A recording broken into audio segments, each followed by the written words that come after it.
মেয়েদের হাইমেন বা সতীচ্ছদ পর্দা নিয়ে একটা পোস্ট ফেসবুকে ছড়িয়ে পড়ছে, যেখানে বহুল প্রচলিত মেডিকেল টেক্সট বইয়ের রেফারেন্স দিয়ে বলা হচ্ছে যে 99% হাইমেন ছিঁড়ে যায় সহবাস করার কারণে, এবং পরামর্শ দেওয়া হচ্ছে যে বাসরাতে যদি দেখেন রক্তপাত হয়নি তবে বুঝে নেবেন সেই নারী পূর্বে সহবাস করেছে।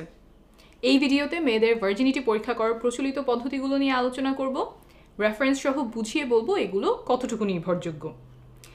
একজন মেয়ে ভার্জিন বা কুমারী কিনা সেইটা বোঝার জন্য চিকিৎসা বিজ্ঞানে বা সামাজিকভাবে 3টা পদ্ধতি প্রচলিত ছিল, এখনও কোথাও কোথাও আছে। সেই 3টা পদ্ধতি প্রথমে ছোট করে বুঝিয়ে বলি। 1 নম্বর পদ্ধতি হলো 2 ফিঙ্গার টেস্টিং। নারীদের যোনিপথে 2 আঙ্গুল ঢোকানো হয় এবং আঙুল দিয়ে বোঝার চেষ্টা করা হয় যোনিপথ কতটুকু টাইট, কতটুকু চাপা বা প্রশস্ত, 2 আঙ্গুল সহজে ঢুকে যাচ্ছে নাকি 1 আঙ্গুল ঢুকছে ইত্যাদি। একজন নারী নিয়মিত সহবাস করেন কিনা তা এই পরীক্ষার মাধ্যমে ডাক্তাররা নির্ধারণ করার চেষ্টা করতেন। সাধারণত রেপ কেসে এই পরীক্ষাটা করা হতো, এখনও কিছু কিছু জায়গায় করা হয়। 2 নম্বর হলো হাইমেন ইন্সপেকশন। এই ক্ষেত্রে চোখ দিয়ে দেখা হয়, আগেরটার মতো আঙুল ঢোকানো হয় না।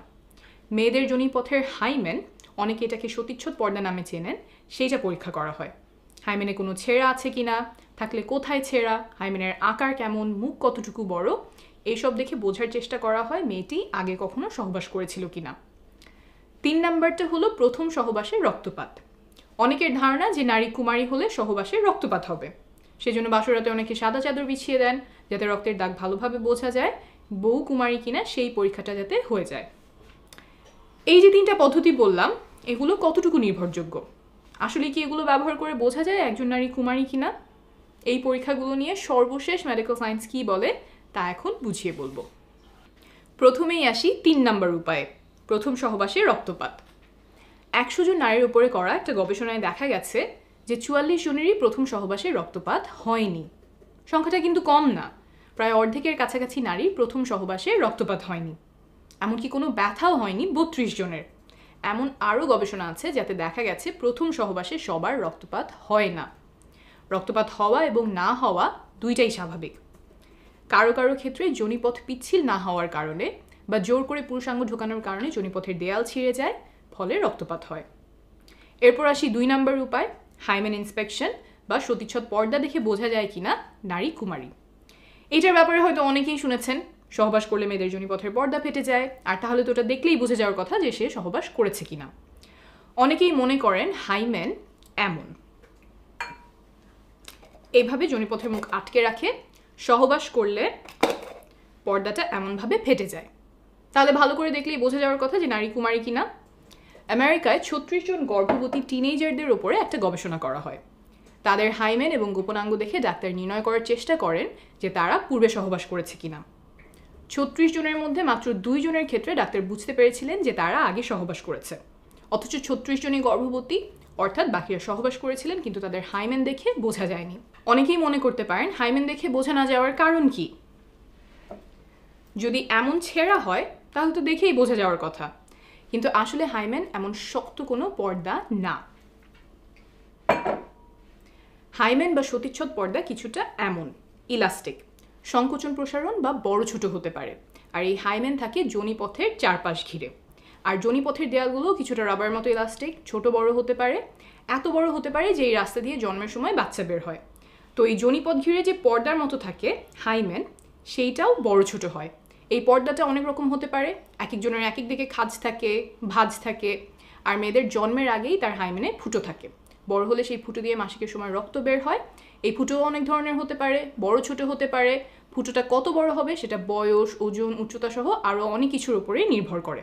আবার সহবাস ছাড়াও অনেক কারণে হাইমেনে টান পড়তে পারে বা এক অংশ চিড়ে যেতে পারে, যেমন খেলাধুলা, আঘাত পাওয়া, তারপর মাসিকের সময় ট্যাম্পন ব্যবহার করা ইত্যাদি। এই সব কারণে হাইমেন দেখেই নিশ্চিতভাবে বলা সম্ভব না একজন নারী পূর্বে সহবাস করেছিলেন কিনা। এখানে বলে রাখা ভালো যে কারো কারো জন্মের সময় হাইমেনে ফুটো নাও থাকতে পারে। মেডিকেলের ভাষায় এটাকে আমরা বলি ইমপারফেক্ট হাইমেন, সেটা 1000-এ 1 বা তার চেয়েও কম হয়, তখন ছোট একটা সার্জারি করে হাইমেনে ফুটো করা হয়। এখন বলছি 1 নম্বর উপায় নিয়ে, 2 ফিঙ্গার টেস্ট। এই পরীক্ষাটা কোনো বৈজ্ঞানিক ভিত্তি ছাড়াই চিকিৎসা বিজ্ঞানে ঠাঁই পায়। উপমহাদেশের অনেকগুলো মেডিকেল টেক্সট বই এই পরীক্ষার কথা লেখা আছে, সেই সব পড়ে ডাক্তাররাও অনেকদিন এই পরীক্ষা করতেন। এই মন গড়া অবৈজ্ঞানিক পরীক্ষা বন্ধ করতে বিভিন্ন দেশে এটাকে ব্যান করা হয়। ভারতে এটা ব্যান করা হয়েছে 2013 সালে, বাংলাদেশে 2018 সালে এবং পাকিস্তানে 2021 সালে। তাহলে বোঝা গেল যে এই 3 উপায়, 2 ফিঙ্গার টেস্ট, সতীচ্ছদ পর্দা বা রক্তপাত, কোনোটা দিয়েই কুমারিত্ব বোঝা যায় না। তাহলে আসলে কি কোনো নির্ভরযোগ্য বৈজ্ঞানিক উপায় আছে যার মাধ্যমে বোঝা যায় নারী আগে সহবাস করেছে কিনা? না, নাই। তারপরেও দুর্ভাগ্যজনকভাবে কিছু মেডিকেলের বইতে এখনও এসব পদ্ধতি লেখা হয়, মেডিকেলের ছাত্রদেরকে শেখানো হয় রেপ কেসে নারীদের পরীক্ষার অংশ হিসেবে। যেমন প্রফেসর রেড্ডির লেখা ফরেন্সিক মেডিসিনের বই, যেখান থেকে উদ্ধৃতি দিয়ে ভাইরাল ফেসবুক পোস্টে কুমারিত্ব নিয়ে অবৈজ্ঞানিক দাবি করা হয়েছে। এখন আপনি বলতেই পারেন যে মেডিকেলের টেক্সট বুক আমি ভুল বললেই তো হলো না, যিনি লিখেছেন তিনি তো একজন বিশেষজ্ঞ, আমার রেফারেন্স কি? বিশ্ব স্বাস্থ্য সংস্থা বা WHO, United Nations human rights, UN Women, এই সংস্থাগুলোর বিশেষজ্ঞ প্যানেল বলছেন যে প্রফেসর রেড্ডির লেখা ফরেন্সিক মেডিসিনের বই সহ আরও কিছু বই ভার্জিনিটি টেস্টিং নিয়ে অনির্ভরযোগ্য এবং অবৈজ্ঞানিক উপায় শেখান। তারা আহ্বান জানিয়েছেন যেন এইসব বইতে চিকিৎসা বিজ্ঞানের সর্বশেষ তথ্যগুলো তুলে ধরা হয়। আমি রেফারেন্স নিচে দিয়ে দিব। ভিডিওটি যারা দেখছেন তাদের কাছে অনুরোধ, হাইমেন বা সতীচ্ছদ পর্দা, ভার্জিনিটি টেস্টিং ইত্যাদি বিষয়ে কেউ ভুল তথ্য ছড়ালে সেখানে প্রমাণ তুলে ধরে ভুল ধারণাগুলো দূর করার চেষ্টা করবেন। আপনার এই প্রচেষ্টায় হয়তো কারো জীবনে অনেক বড় উপকার হবে। ভালো থাকবেন।